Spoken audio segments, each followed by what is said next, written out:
In this video, we're going to look at monotone sequences of real numbers and the famous nested intervals theorem. That's on the second page. So a few definitions first. A supremum, sometimes called a least upper bound of a set A of real numbers, is denoted by the sup of A, the supremum of A, or sometimes the least upper bound of A, with capital S being the supremum of A.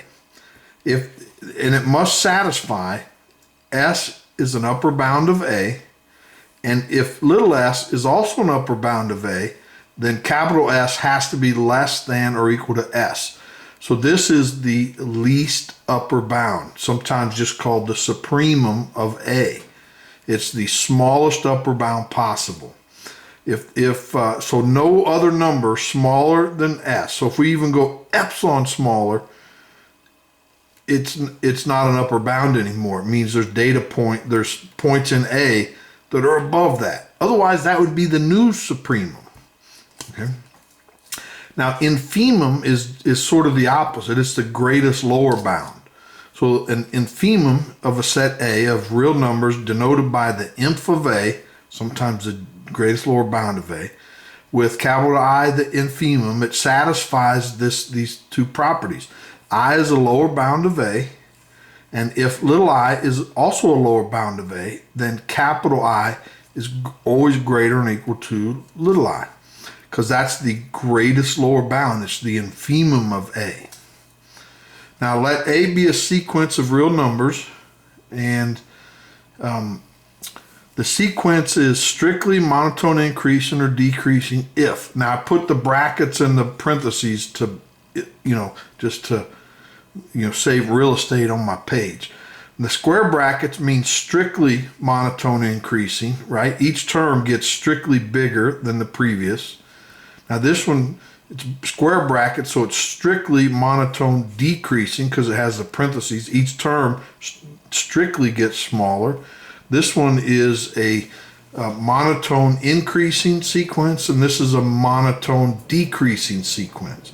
And all of these are generically called monotone sequences, but then we need to say if it's increasing or decreasing and strictly, to know which one we're in here. So Theorem 1 says a bounded monotone sequence converges. Now, monotone sequence could be any one of these, right? So let's look at a proof. Let A be a bounded monotone increasing sequence. We'll take that case first. So let's let S be the supremum of our sequence AN. And how do we know there's a supremum? Because we know it's bounded and the real numbers are complete. So there has to be a least upper bound. Of all the upper bounds possible, there's a smallest, and that's called the supremum. Now, I barely touched upon it in the last page, but if given epsilon, there exists a term in the sequence such that it goes above S minus epsilon.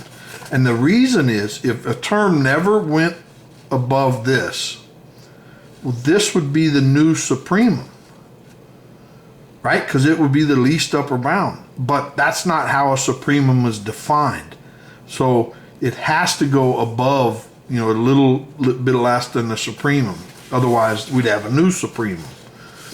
So let's let little n be greater than the n that made this term go above, the S minus epsilon.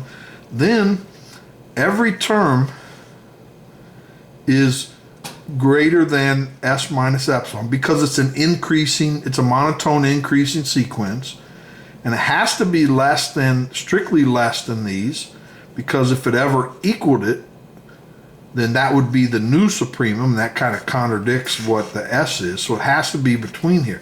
Now we can subtract S everywhere and then take the absolute value, and then this is true for every n. So that says AN converges. Now, doing the opposite, let's say let A be a bounded decreasing sequence, And let's let I be the infimum of that bounded decreasing sequence. Then given epsilon, there exists a term, in a capital N, a term, such that AN is between these two numbers. It has to be greater than or equal to the infimum, because that's the least lower bound. So it could equal it, but otherwise it's always bigger. And it has to be small, strictly small in this term, because if it's not, then that's our new infimum, but that contradicts what we call the infimum. So this case has to be true. So then let's let N be greater than the capital N that made this true. And then, so AN has to be smaller than this, and it has to be bigger than this, otherwise there'd be a new infimum. Subtract I, absolute value, we get this. So this is for all N. So capital I is the limit of that sequence, and that implies that AN converges. Now, if it's strictly increasing or strictly decreasing, then these proofs are similar. I'm going to let you do them on your own. Now, the nested intervals theorem, and it's like so important it has its own name. So let's let AN be this closed interval from AN to BN. Okay, and it's going to be a sequence of nested intervals such that each successive closed interval is a subset of the previous one. Now, it could equal, but it could not equal. I mean, it could be strictly a subset or just a subset. And it's just a subset for all N. And the nested intervals theorem says the intersection of all these intervals is non-empty, and it equals this, A and B. Of course, where A is strictly less than or equal to B, but A is the supremum of our sequence AN, and B is our infimum of our BN. And so if we think about this, for this interval, for the next one to be a subset of that has to get a little smaller, a little smaller. So this is an increasing sequence, this is a decreasing sequence. And so anyway, so this has to be, this is the theorem. Note that our closed intervals decrease. So this is a subset of the previous one. And that implies that each of these points, this one has to be bigger than this, and that point has to be smaller than this, and that's what this says. And they can be equal, but the interval, the closed intervals have to be nested.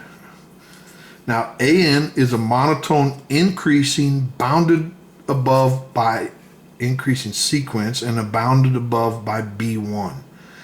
A will never go above B1. Now, BN is a monotone decreasing and bounded below by A1.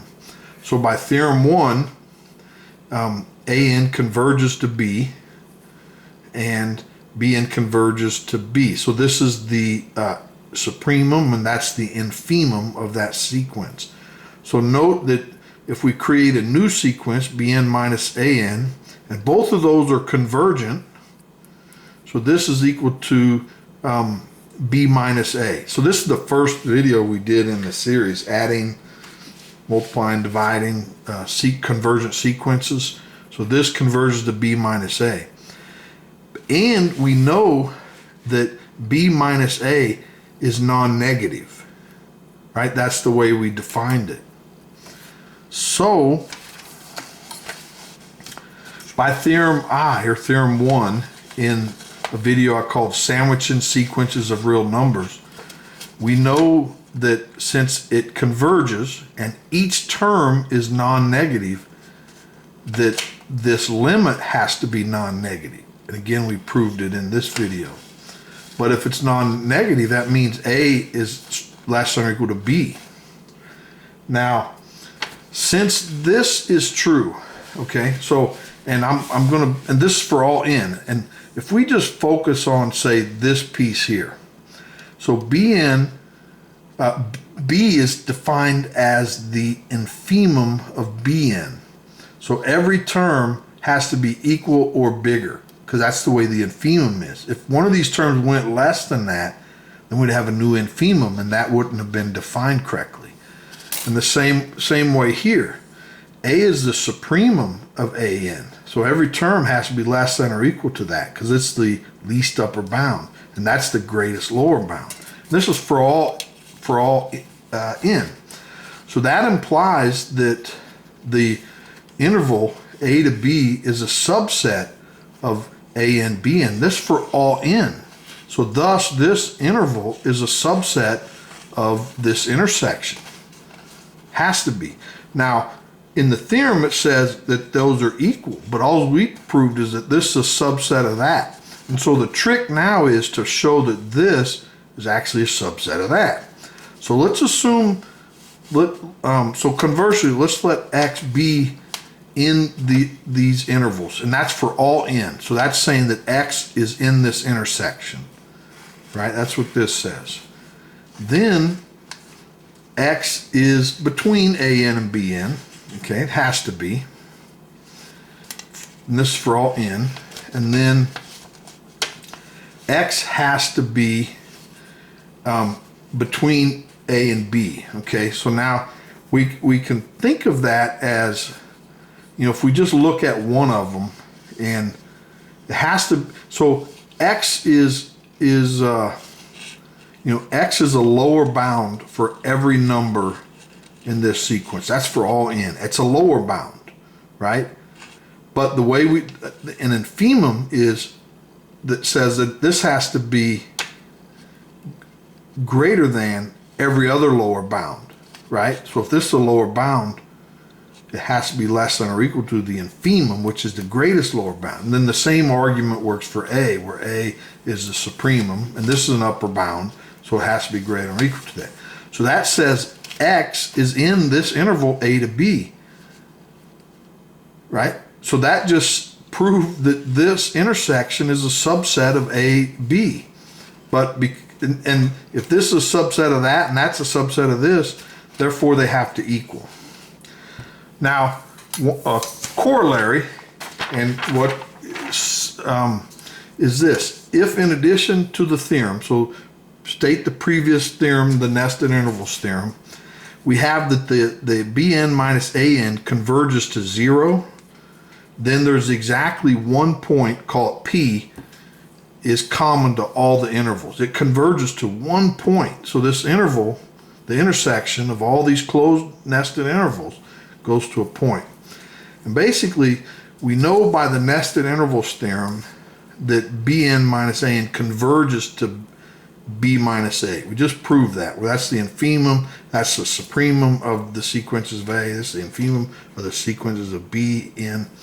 Now, by the corollary, the assumption says that these converge to 0. So 0 is equal to b minus a. That implies a is equal to b. So therefore, the intersection of all these closed intervals, which by the nested intervals theorem is a minus b, but if this extra condition is on, put on the theorem, it says a is equal to b. So this interval actually is just the point a or the point b. They're the same thing. The infimum and the supremum equal. All right, well, that's all I have for today. Hopefully you enjoyed that. I sure did. Please like the video and subscribe so you don't miss the next one. Thanks. Bye.